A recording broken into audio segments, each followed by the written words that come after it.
Happy new month. Welcome to the month of March.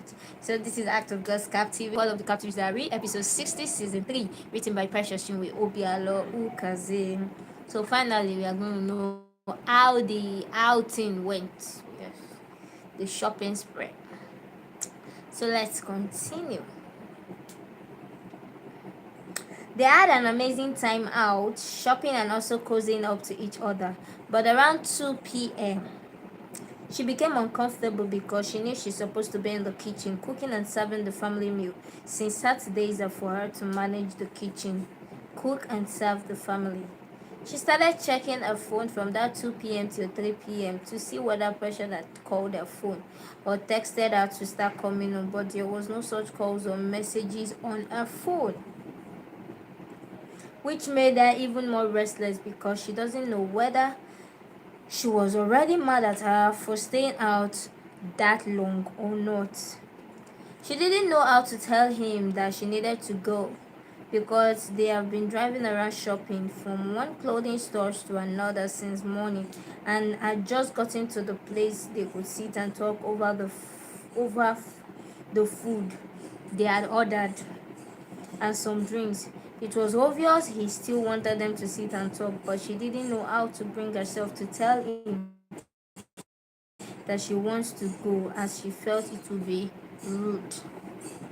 David noticed her restlessness because of the way she was repeatedly checking her phone with so much divided attention, and he asked, "Are you okay?" He asked. "Yeah," she replied calmly. "You don't look it. You look worried, and I think something is bothering your heart. You know you can talk to me, right?" He said, and she nodded in the affirmative. "What's the problem?" He asked her. "It's nothing really serious. I feel like I've stayed out for too long, and my Mrs. Precious will be very sad at me right now because I'm supposed to be in charge of the kitchen the whole day," she explained.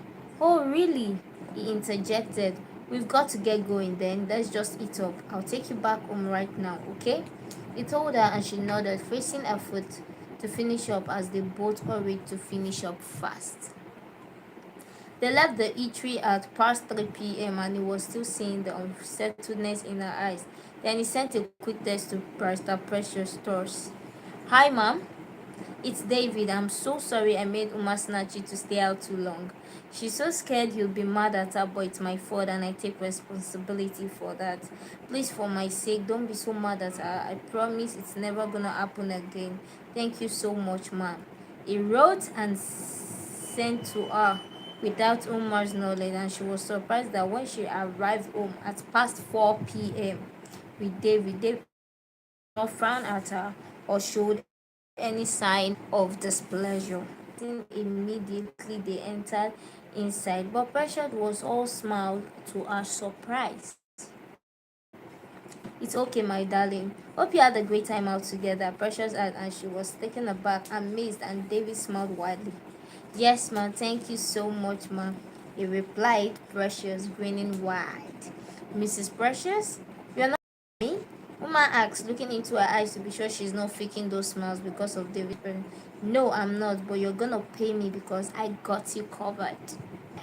"Whoo!" Precious replied, laughing light-heartedly. "Thank you, mommy," Omar said, hugging her gratefully. "Ma'am, I want to say thank you once again." David thanked Precious again. "You're welcome, my dear," she replied. "Please sit," she added, because David had been standing all the while watching Precious' face to be sure she's not angry at Uma. I would like to take my leave now," he replied, dropping the shopping bags in his hand for Uma. "Why leaving so soon?" Precious asked, looking at him with a broad smile. "Oh, nothing. I got some things to catch up with here," he replied, relieved that the atmosphere was safe enough to leave Uma with. "It's alright. Do take care of yourself, and thank you for taking my baby girl shopping," she told him, touching Uma's cheek, and she smiled shyly. "Thank you, ma'am," he replied and turned to leave, but not without looking at Uma, expecting her to see him off to the car outside. But she was very shy and didn't know how to get herself up and start following him outside again. "Why not see him off?" Precious told her when she noticed what was going on, and that was when she felt relaxed to see him off. I'm glad Mrs. Precious is not mad at you, David told Uma, breaking the silence on their way to where his car is parked. Me too, she replied, beaming with a smile. You look so worried and scared. I almost thought you were going to cry, he said, looking at her, and she smiled shyly. Thanks for everything you got for me. She appreciated him, looking away to avoid his eyes.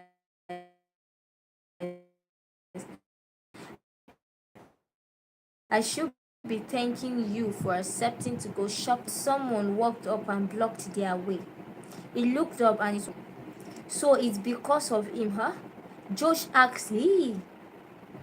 Josh asked Uma, pointing at David in a confrontational manner, and Uma became scared because he was obviously going close to fighting. So this boy have added what again to his problem that is still on ground. They need to tie this boy rope, seriously. They need to tie him rope. I just hope it doesn't hurt David or any of them. Hi, God, I beg. Anyway, we'll know about that next week.